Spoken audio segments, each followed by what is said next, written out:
The echoes of World War II still reverberate through American soil, but nowhere more hauntingly than in these locations, where history and the supernatural collide. From the depths of aircraft carriers to the waters of Pearl Harbor, these sites bear witness to one of humanity's darkest chapters, and some say the souls who lived through it have never left. USS Lexington, the blue ghost that never sleeps. Corpus Christi, Texas. She was supposed to sink 4 times. But the USS Lexington refused to die. The Japanese reported her destroyed so often during World War II that Tokyo Rose nicknamed her the Blue Ghost. Now permanently moored in Corpus Christi Bay, the massive aircraft carrier has earned another reputation, one of America's most actively haunted military vessels. The Lexington's combat history reads like a fever dream of survival. Commissioned in 1943, she fought in nearly every major Pacific campaign, her aircraft launching more than 10,000 sorties. 300 men lost their lives aboard her decks during the war, some in accidents, others during kamikaze attacks that tore through steel and flesh with equal brutality. Walk the ship's corridors today, particularly below deck, and you'll understand why Navy veterans who served aboard her speak in hushed tones. The engine room, a maze of pipes and machinery that once roared with the power of 8 boilers, is where much of the activity concentrates. Visitors report the overwhelming sensation of being watched, of shadows that move independently of any light source, of footsteps echoing down empty passageways. But it's the stories from the overnight staff and security guards that send chills down your spine. Charlie, they call him, the most famous of the Lexington's ghosts. Multiple witnesses have encountered a young sailor in vintage uniform who appears in the engine room, sometimes offering directions, other times simply nodding before vanishing into thin air. One security guard, the most disturbing encounters occur in what was once the sickbay. Late-night cleaning crews have heard agonized moaning coming from empty beds. One maintenance worker felt invisible hands grab his shoulders from behind, spinning him around to face nothing. He quit the next day during the ship's popular overnight camp programs, where Boy Scout troops and school groups sleep in the crew quarters. Counselors have learned not to investigate every strange sound. Children have reported waking to find men in sailor uniforms standing at the foot of their racks, watching silently before fading away. Cold spots appear and disappear without warning. Even in the sweltering Texas summer, when temperatures inside the steel hull can exceed 100 degrees. The most chilling incident occurred during a paranormal investigation in 2009. Recording equipment captured a voice whispering, "Don't leave me here," in the very compartment where a sailor died in a machinery accident in 1943. The same investigation documented temperature drops of 30 degrees in seconds, and photographs revealed orbs and mists that defied explanation. Pearl Harbor, where December 7th never ended. Oahu, Hawaii. Some dates in history carry such weight that they seem to bend time itself. December 7th, 1941, a date which will live in infamy, remains frozen in Pearl Harbor, where 2,403 Americans died in 2 hours of hell that changed the world forever. USS Arizona Memorial, the tomb that weeps. The Arizona still cries. Visit the white memorial spanning the sunken battleship's hull, and you'll see it. Oil still seeping from the wreck after more than 8 decades, creating rainbow swirls on the water's surface. The Navy calls it the Tears of the Arizona, and 1,177 souls remain entombed below. Their ship now a sacred grave. But something else lingers here, something that the National Park Service Rangers will discuss only reluctantly and only after their shifts end. Rangers who've worked the early morning or late evening shifts when tourist crowds thin, report phenomena that defy rational explanation. The sound of men shouting, metal grinding against metal, explosions that shake the memorial structure. Yet when they check the audio monitoring equipment, nothing registers. Several rangers have resigned after encounters they refuse to discuss publicly. One former ranger, speaking on condition of anonymity, described arriving for a dawn shift to prepare the site for visitors. As he walked the memorial's length, he heard what sounded like hundreds of men screaming. The hair on his arms stood straight up. When he looked down at the water, he swears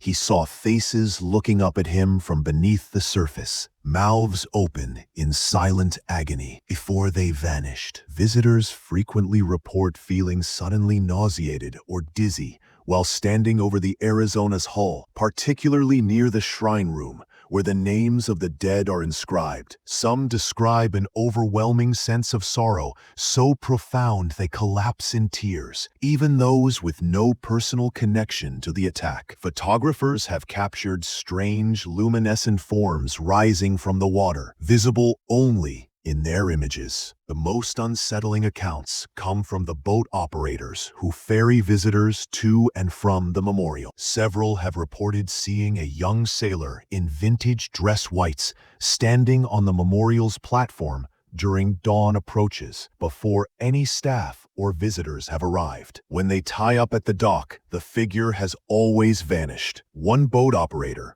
a retired Navy chief, recognized the uniform as pre-1941 issue. He now refuses to look at the memorial during early morning runs. Ford Island and Battleship Row, the ghosts of December. The waters where Battleship Row once stood have witnessed countless strange occurrences. Divers conducting maintenance on the Arizona structure have reported hearing voices underwater. Impossible. Yet multiple divers with decades of experience swear it's true. Some have surfaced early, unwilling to continue their work, describing an overwhelming feeling being touched by invisible hands. Ford Island itself, now home to active military installations, has long been the subject of whispered stories among service members. The old barracks, some still standing from the 1941 attack, are particularly active. Military police conducting routine patrols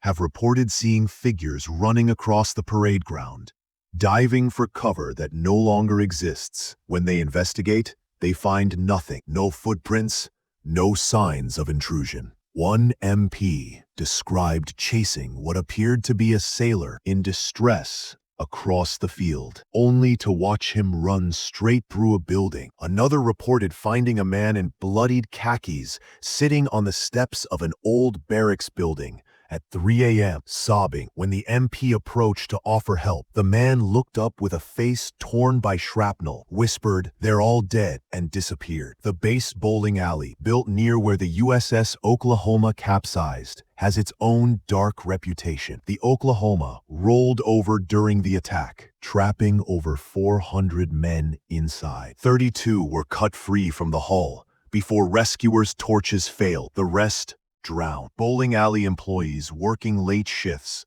report pins resetting themselves, balls rolling down lanes when no one's present, and the sound of men pounding on metal, screaming for help. Hickam Air Force Base, the field of screaming ghosts adjacent to Pearl Harbor. Hickam Field bore the brunt of the Japanese aerial assault on Oahu's airfields.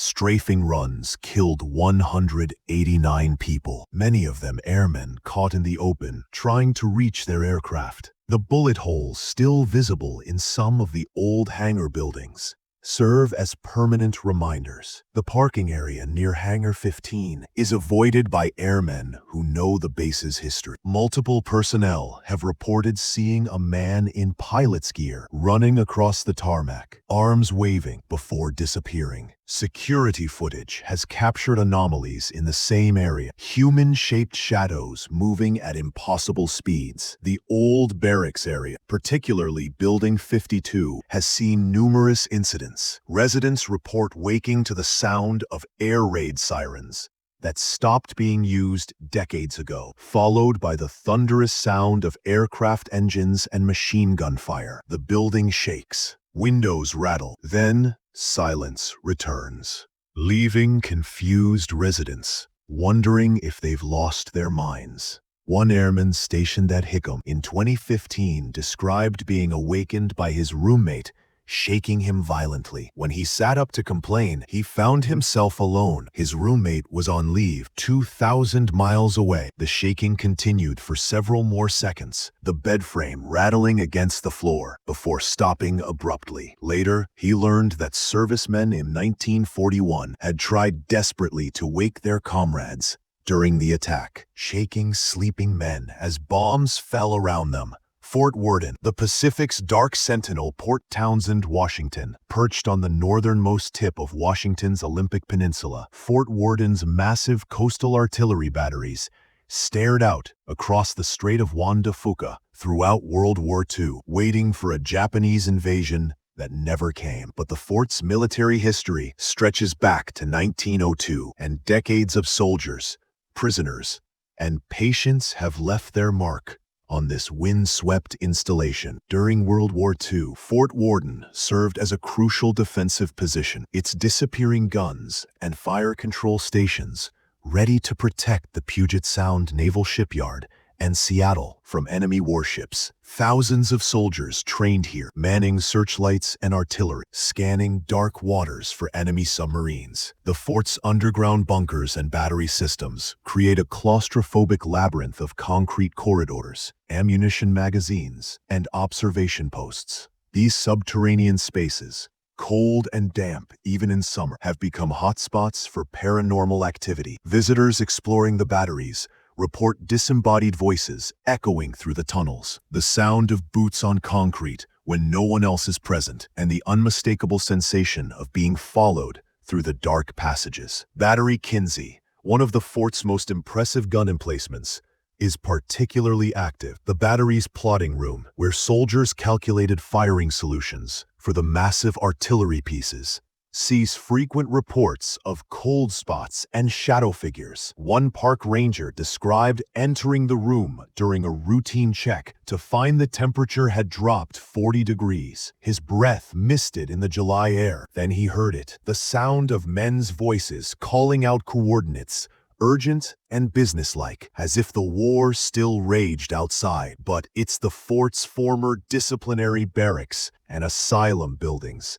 that harbor the darkest energy. Fort Worden served as a military prison and later a psychiatric facility before its decommissioning. The holding cells, now empty and decaying, echo with screams that security guards hear on night patrols. One guard quit after encountering a figure standing in a cell, backlit by moonlight streaming through the barred window. When he approached with his flashlight, the cell was empty and had no window. Fort Stevens, where a Japanese sub fired on America. Hammond, Oregon. Fort Stevens holds the distinction of being the only military installation in the continental United States to be fired upon by enemy forces since the War of 1812. On June 21, 1942, Japanese submarine I-25 surfaced off the Oregon coast and lobbed 17 shells at the fort's facilities. Though the damage was minimal, most shells fell harmlessly into marshland or the Columbia River. The psychological impact was profound. America's west coast was not safe. The massive Battery Russell, with its 10-inch disappearing rifles, stands as a monument to coastal defense. But soldiers stationed here during the war knew bone-deep fear. They scanned dark waters every night, knowing enemy submarines prowled just beyond the breakers. Several men died in accidents at the fort during the war years, and others broke under the psychological strain of constant vigilance. Today's visitors to the abandoned batteries report experiences that suggest those old fears haven't dissipated. The underground ammunition magazines are particularly active. Multiple witnesses have heard the clang of artillery shells being loaded, the mechanical whir of the disappearing gun mechanisms, and shouted commands in the empty rooms. One paranormal investigation team captured audio recordings in Battery Russell that, when analyzed, contained a voice saying, "They're out there. They're out there." Over and over. The recording was made on a calm, clear night, but in the background, waves crash with storm-like intensity, exactly as they did on that June night in 1942, when the Japanese shells came screaming in. The fort's fire control stations,